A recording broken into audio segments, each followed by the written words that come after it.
నుంచి ఎన్యూమరేషన్ కూడా ఇప్పటికే 80 సచివాలయాల్లో 100% పూర్తి అయిపోయింది. రేషన్ ఇచ్చేసాం, ఆ ఊరంతా కూడా డ్రై ఫుడ్ ఇచ్చేసాం, తర్వాత క్లీనింగ్ అయిపోయింది. Almost all everything is over. Now మా ఉద్దేశం ఎన్యూమరేషన్కి వెళ్తున్నాం. అయితే ఎన్యూమరేషన్కి వెళ్లే మునుపు ఇంకొక మేజర్ వర్క్ మాకు అనిపించేది ఏంటంటే స్కూటర్లు కానీ, మోటార్ బైక్స్ కానీ, ఆటోలు కానీ, కార్లు కానీ ఇన్సూరెన్స్ చేసినట్టు కొంత ఇన్సూరెన్స్ క్లెయిమ్ చేయించడం, ఇన్సూరెన్స్ కానాటి కూడా చెడిపోవడం. ఇప్పుడు ఇవన్నీ రిపేర్ చేయించడం ఒక పెద్ద ఎక్సర్సైజ్. ఇది కాకుండా మొత్తం చాలా మందికి ఎలక్ట్రానిక్ ఐటమ్స్ ఉన్నాయి ఇండ్లలో.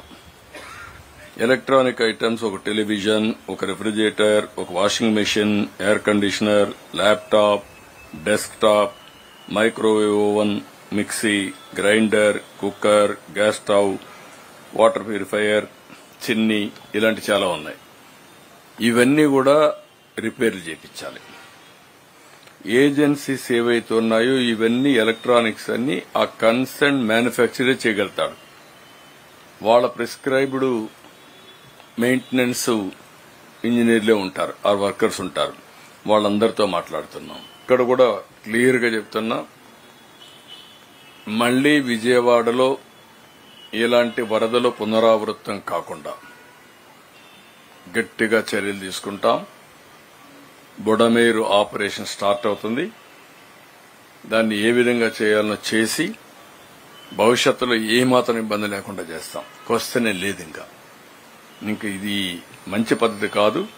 2,03,000 కుటుంబాలు, ఎంటైర్ గవర్నమెంట్ ఇక్కడే కూర్చొని వాళ్ళకి జరిగిన నష్టం బాధపడుతూ ఇంత అవస్థపడాల్సిన పని లేదు. కొంతమంది స్వార్థపరుల కోసం ఇన్ని త్యాగాలు ప్రజలు ప్రభుత్వం చేయవలసిన అవసరం లేదు. ఇది tax payers money and also వాళ్ళ లైఫ్ లాంగ్ ఎర్నింగ్స్, జీవిత కాలంలో కూడగట్టుకున్న డబ్బులన్నీ పోయే పరిస్థితి వచ్చింది. అనాథులైపోయే పరిస్థితి వచ్చింది. కొంతమంది స్వార్థపరుల కోసం, కొంతమంది ల్యాండ్ గ్రాబర్స్ కోసం, కొంతమంది పాలిటీషియన్స్ కోసం. I can say very clearly, కొంతమంది పొలిటికల్ సపోర్ట్ తో విచ్చలవిడిగా చేసే పరిస్థితికి వచ్చారు. దీన్ని ఎట్టే పరిస్థితిలో ఉపేక్షించాం.